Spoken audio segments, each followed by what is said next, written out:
As an ORU student, Micah Hill was a leader, an RA, head RA, wing chaplain, and missions team leader. After graduating in 1997 with a degree in biology, he married Kari Lingle and spent 2 years working for Tom Newman at Impact Productions. Then he joined the Army and enrolled in medical school at Oklahoma State University. His first rotation as a third-year student was in OBGYN. During his residency, he was mentored by a reproductive endocrinology and infertility specialist and decided to make that his life's work. Micah spends his days at Walter Reed National Military Medical Center and the National Institutes of Health, where he teaches and mentors medical students and helps military families realize their dream of having children. He has received numerous awards, published dozens of articles, and serves on several national committees. Above all, he is a compassionate leader whose quality of care has earned the respect and gratitude of those he works with on a daily basis.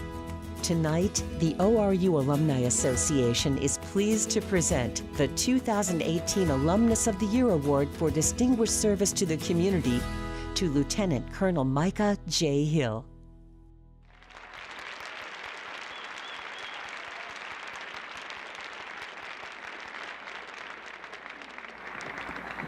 Thank you very much to the university and the Alumni Association for the opportunity to be here tonight, especially to bring our 3 teenage daughters here to the place where my wife and I met and really our lives were shaped so that they can see how our family was started. I believe in my wife and I and in our family, Oral Roberts' vision to train the whole man, body, mind, and spirit, to go into every man's world is really being lived out and fulfilled. We just had no idea that every man's world would be the Army, that it would be the world of infertility and the world of medical research. I was truly trained here at a level that I know is just as good as any education that are out there. I'm the fellowship director at the largest REI fellowship in the United States at the NIH, which is the largest research hospital in the world. We train doctors from all the top universities in the world, and none of them were better equipped than I was to be able to step out and practice medicine. This is where I got my passion for doing research. I had no idea that I would be interested in research. Dr. Korstad helped me with my senior paper on Lake Evelyn. Dr. Korstad.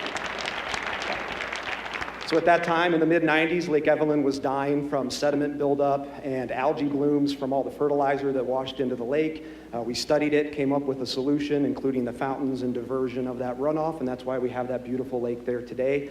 I've never studied lakes since then, but the principles of investigation and scientific research and just the thirst for answering questions has stayed with me, and now that's answering questions in IVF and in how we can cure wounded warriors so that they can have families, and those same principles are applying. At the same time, we were educated here spiritually so well. My wife was a chaplain, a spiritual life dorm director. I was able to be in the RA program for 3 years. We went on numerous missions trips. We had such phenomenal mentorship here from people like Bill and Lisa Schuler, Tom Newman, Mike Postaway, Dean Guajardo, and they just poured into our lives. And it's funny the things you remember that people will say to you, and sometimes they're simple. The 2 things that I remember was Dean Guajardo saying, success is doing the will of God. That's such a simple thing, but in academic medicine where it's highly competitive, they measure success by how many articles you publish, how many dollars and grants do you have, how many people have you trained, how many patients do you serve. Those are all good things, but that's not the true definition of success. Success is doing the will of God. The second thing that has stuck with me through all those years was the quote by Jim Elliot. He said, wherever you are, be all there. Live to the hilt every situation you determine to be the will of God. And he was martyred for that belief. But I believe that. I have that quote on my desk. I look at it every day before I see patients, and it really inspires me to do the best that I can each and every day. Eric Liddell said, God made me fast, and when I run, I feel his pleasure. Well, for whatever reason, God made me intelligent. He gave me some of the best education and mentors in the world. And when I use that to bring healing to families who can't have children and then are able to have a family, I feel his pleasure. 10 years ago, the enemy tried to steal all this from us. I was diagnosed with colon cancer at the age of 33. And what the enemy meant for harm, God really turned to good. I was in the Army like I still am. They paid my full salary for 2 years while I went through all that treatment. I had 7 surgeries. I had multiple rounds of chemotherapy. I was admitted over a dozen times. The ORU family really reached out to me. I had people buy me slippers and roads to keep me warm when the chemotherapy made me cold. They came and mowed my lawn. They stacked wood for us. They prayed for us. They reached out to me by Facebook, by phone. And this family really helped us through those 2 years. What the enemy meant to destroy has made me a more compassionate and motivated physician, and God has turned out to good. So thank you, Jesus, for that.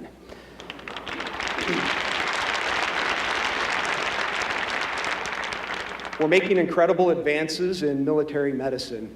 We have injuries from improvised explosive devices and other traumas that just 15 to 20 years ago would have killed the men and women serving our country on the battlefield. We now are able to save most of them and evacuate them to our hospitals in the U.S. But these people come back, even though their lives are saved, they're broken. They're broken physically, they're broken mentally, they're broken spiritually. We have some of the best trauma surgeons, orthopedic surgeons, and neurosurgeons in the world that keep them alive. But there's still the healing process they need to go through after that. And as you can imagine, for a young 20-year-old who's given their life and their limbs for their country, to have your fertility and your chance to have a child destroyed is something that's very devastating. And we're able to bring hope and to heal those people and help them build their families, and that's a very rewarding thing to do. I couldn't do it without the help of the people that are in my life. Mike Postthwaite and your wife Jackie, thank you for your mentorship and love through the years.